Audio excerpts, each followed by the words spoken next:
السلام علیکم ورحمۃ اللہ وبرکاتہ۔ آج کی حدیث مبارکہ، رسول اللہ صلی اللہ علیہ وسلم نے ارشاد فرمایا، جو کوئی تم میں سے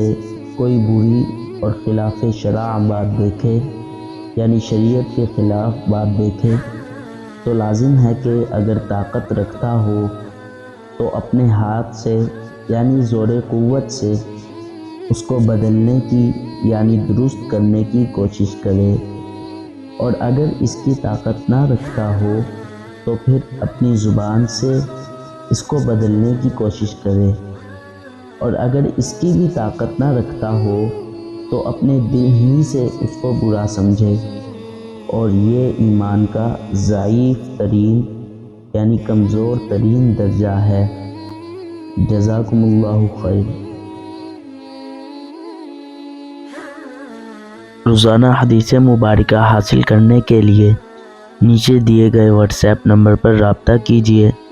اور ہمارے چینل حافظ عاصم عظیم کو ضرور سبسکرائب کریں۔